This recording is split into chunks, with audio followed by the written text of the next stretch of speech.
Friends, എല്ലാവർക്കും കവീസ് kitchen പാർട്ണറിലേക്ക് സ്വാഗതം. ഇന്ന് നമ്മളൊരു ക്രിസ്മസ് സ്പെഷ്യൽ റെസിപ്പി ആയിട്ടാണ് വന്നിരിക്കുന്നത്. ചിക്കൻ തോരനാണ് അത്. ചിക്കൻ തോരൻ എന്ന് പറഞ്ഞാൽ ചിക്കൻ റെസിപ്പീസിൽ ഒരുപാട് റെസിപ്പീസിൽ ഏറ്റവും ടേസ്റ്റി ആയിട്ടുള്ള ഒരു റെസിപ്പിയാണ് ചിക്കൻ തോരൻ. അതെങ്ങനെയാണ് ഉണ്ടാക്കുന്നതെന്ന് നമുക്ക് നോക്കാം. എല്ലാവരും ഇത് കണ്ട് വീട്ടിൽ ട്രൈ ചെയ്തിട്ട് ഫീഡ്ബാക്ക് നമ്മുടെ ചാനലിൽ അറിയിക്കണം കേട്ടോ. കമൻ്റായിട്ട് അറിയിക്കണം. നിങ്ങൾക്ക് ഈ വീഡിയോ ഇഷ്ടപ്പെടുകയാണെങ്കിൽ ലൈക്ക് ചെയ്യാനൊന്നും മറക്കരുതേ. അപ്പം നമുക്ക് വീഡിയോയിലേക്ക് പോകാം. ചിക്കൻ തോരൻ ഉണ്ടാക്കാനായിട്ട് ചെറിയ പീസായിട്ടാണ് ചിക്കൻ കട്ട് ചെയ്തെടുക്കേണ്ടത്. ഇത് 1 കിലോ ചിക്കൻ ഉണ്ട്. ചെറിയ പീസായിട്ട് കട്ട് ചെയ്തെടുക്കണം. ഞാൻ പാൻ വെച്ച് കൊടുത്തിട്ടുണ്ട് അടുപ്പിൽ. എന്നിട്ട് അതിലേക്ക് കുറച്ച് വെളിച്ചെണ്ണ ഒഴിച്ചു കൊടുക്കുക. ആദ്യം തന്നെ വെളിച്ചെണ്ണ ഒഴിച്ചു കൊടുക്കാം. ഒരു 3 ടേബിൾ സ്പൂണോളം വെളിച്ചെണ്ണ ഒഴിച്ചു കൊടുത്തിട്ടുണ്ട്. വെളിച്ചെണ്ണ ചൂടാകുമ്പോൾ നമ്മൾ ഇഞ്ചി വെളുത്തുള്ളി ചതച്ചത്, ഒരു ചെറിയ കഷ്ണം ഇഞ്ചിയും അതുപോലെ തന്നെ ഒരു 5-6 വെളുത്തുള്ളി ചതച്ചത് ഇത് ഇട്ട് കൊടുക്കാം. തീ വളരെ കുറച്ച് വെച്ചിട്ട് ചെയ്യാൻ പാടുള്ളൂ. ഇതിപ്പോൾ മൂത്ത് വന്നിട്ടുണ്ട്. ഇഞ്ചിയും വെളുത്തുള്ളിയും ചതച്ചിട്ടാണ് നമ്മൾ ചേർക്കുന്നത് കേട്ടോ. ഇഞ്ചിയും വെളുത്തുള്ളിയുടെ പേസ്റ്റ് അല്ല ചേർക്കേണ്ടത്, ചതച്ചെടുക്കണം. അതാണ് കൂടുതൽ ടേസ്റ്റ് വരിക. ഇതിലേക്ക് ചുവന്നുള്ളി അരിഞ്ഞത് ചേർത്ത് കൊടുക്കാം. ചുവന്നുള്ളി അതായത് 5-6 ചുവന്നുള്ളി കനം കുറച്ചരിഞ്ഞത് ചേർത്ത് കൊടുത്തിട്ടുണ്ട്. ഉള്ളിയൊക്കെ ചെറുതായി മൂത്ത് വന്നിട്ടുണ്ട്. അപ്പോൾ നമുക്ക് സവോള ചേർത്ത് കൊടുക്കാം. ഇത് ഒരു വലിയ സവോള ചെറുതായി കനം കുറച്ചരിഞ്ഞത് കേട്ടോ.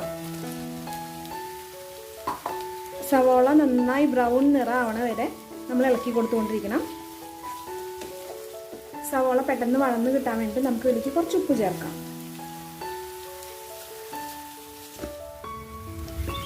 സവോള ഒരു ബ്രൗൺ നിറമായിട്ടുണ്ട്. നമുക്ക് ഇതിലേക്ക് കുറച്ച് കറിവേപ്പിലയും ചേർക്കാം. കുറച്ച് കറിവേപ്പില ചേർത്തിട്ടുണ്ട്.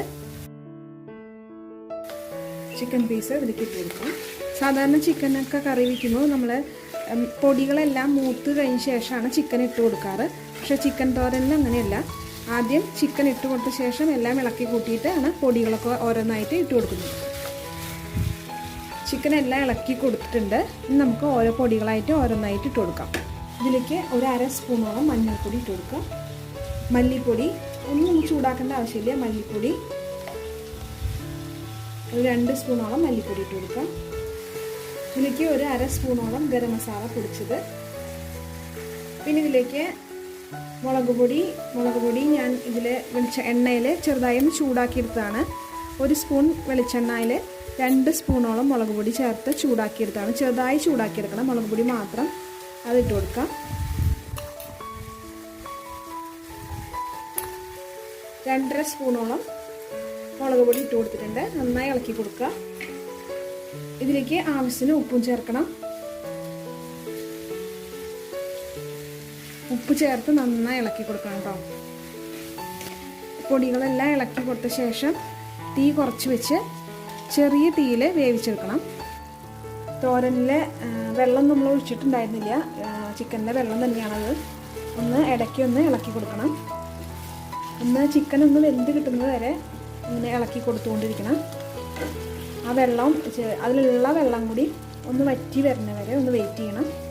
ഇടയ്ക്ക് മൂടി തുറന്നിട്ട് ഇളക്കി കൊടുത്തുകൊണ്ടിരിക്കണം കേട്ടോ. അപ്പോൾ ഒന്നുകൂടി മൂടി വെച്ചിട്ട് ഒന്നുകൂടി വേവിച്ചെടുക്കാം. ആ വെള്ളം വറ്റുന്നത് വരെ വേവിച്ചെടുക്കാം. ചിക്കൻ വേവുമ്പോഴേക്കും നമുക്ക് ചിക്കനിലേക്കുള്ള നാളികേരത്തിൻ്റെ കൂട്ട് തയ്യാറാക്കാം. അതിന് ഒരു 1/2 മുറി തേങ്ങയാണ് ഞാൻ എടുത്തിരിക്കുന്നത്. 3 പച്ചമുളക് എടുത്തിട്ടുണ്ട്. പിന്നെ ചിക്കനിലേക്ക് നമ്മൾ ചേർത്തിട്ടുള്ള എല്ലാ മസാലപ്പൊടികളും നാളികേരത്തിൽ ചേർത്തിട്ട് ജസ്റ്റ് മിക്സിയുടെ ചെറിയ ജാറിലിട്ടിട്ട് ചെറുതായി ക്രഷ് ചെയ്തെടുക്കണം. നാളികേരത്തിലേക്ക് ഒരു 1/4 സ്പൂണോളം മഞ്ഞൾപ്പൊടി, 2 സ്പൂണോളം മുളക് പൊടി,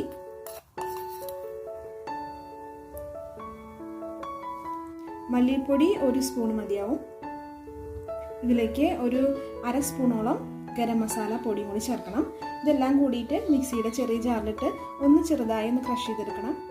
നാളികേരത്തിൻ്റെ കൂട്ട് ഞാൻ അരച്ചെടുത്ത് വന്നിട്ടുണ്ട് കേട്ടോ. ഇതുപോലെ അവനെ പാടുള്ളൂ. നന്നായി അരയരുത്.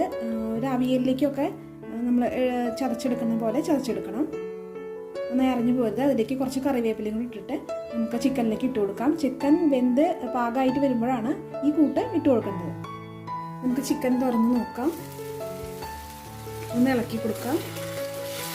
ഏകദേശം ചിക്കനിലെ വെള്ളമൊക്കെ നന്നായി വറ്റിയിട്ടുണ്ട്. ചിക്കൻ നന്നായി വെന്തിട്ടുണ്ട്. ഉപ്പ് കുറവാണെങ്കിൽ ഇപ്പോൾ നമുക്ക് ഇട്ട് കൊടുക്കാം കേട്ടോ.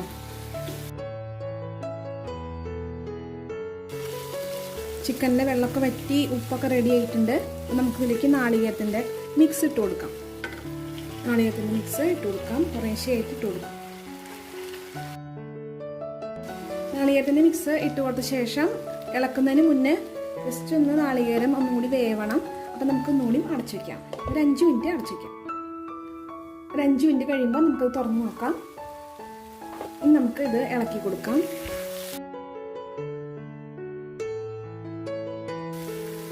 മിക്സാക്കിയ ശേഷം ഒരു 5 മിനിറ്റും കൂടി അടച്ചു വയ്ക്കുക കേട്ടോ. നാളികേരം ചിക്കനിലേക്കൊക്കെ നന്നായി പിടിക്കണ്ടേ, അപ്പം അതിന് വേണ്ടിയിട്ട് ഒന്ന് അടച്ചു വയ്ക്കാം. 5 മിനിറ്റ് ശേഷം നമുക്ക് തുറന്ന് നോക്കാം. വീണ്ടും തുറന്ന് നോക്കാം. നമ്മുടെ ചിക്കൻ നാളികേരം കൂടി ഒരുമിച്ച് നന്നായി പിടിച്ചിട്ടുണ്ട്. നമുക്കിതിൽ ഉപ്പൊക്കെ നോക്കാവുന്ന.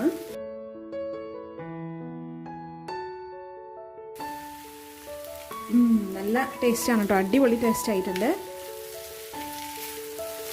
അധികം മസാലയൊന്നും ഇല്ലാണ്ട് നല്ല അടിപൊളി ചിക്കൻ തോരൻ ഇവിടെ റെഡി ആയിട്ടുണ്ട്. അപ്പം നിങ്ങളുടെ വീട്ടിലെല്ലാവരും അത് ചെയ്ത് നോക്കണം കേട്ടോ, മറക്കരുതേ. അപ്പോൾ ഈ ക്രിസ്മസിന് ഇതാവട്ടെ സ്പെഷ്യൽ റെസിപ്പി. എല്ലാവരുടെ വീട്ടിൽ ഇത് ട്രൈ ചെയ്ത് നോക്കണം. ചിക്കൻ തോരൻ അടിപൊളി ടേസ്റ്റാണ്. ഇത് റെഡി ആയിട്ടുണ്ട്. അപ്പോൾ നമുക്കിത് ഒരു പാത്രത്തിലേക്ക് മാറ്റാം. അപ്പോൾ നമ്മുടെ അടിപൊളിയായിട്ടുള്ള ചിക്കൻ തോരൻ ഞാനൊരു പ്ലേറ്റിലേക്ക് സെർവ് ചെയ്തിട്ടുണ്ട്. അപ്പോൾ എല്ലാവരും വീട്ടിൽ ട്രൈ ചെയ്ത് നോക്കണം. വളരെ ടേസ്റ്റി ആയിട്ടുള്ള ചിക്കൻ തോരനാണിത്. അപ്പോൾ ഈ പ്രാവശ്യത്തെ ക്രിസ്മസിന് നിങ്ങളുടെ വീട്ടിലെല്ലാ വീട്ടിലും ചിക്കൻ്റെ തോരൻ ഉണ്ടാവട്ടെ. അതുപോലെ എല്ലാവർക്കും ഹാപ്പി ഹാപ്പി ഹാപ്പി ക്രിസ്മസ്. അപ്പോൾ അടുത്ത റെസിപ്പിയായിട്ട് കാണുന്നവരെ എല്ലാവർക്കും ബൈ.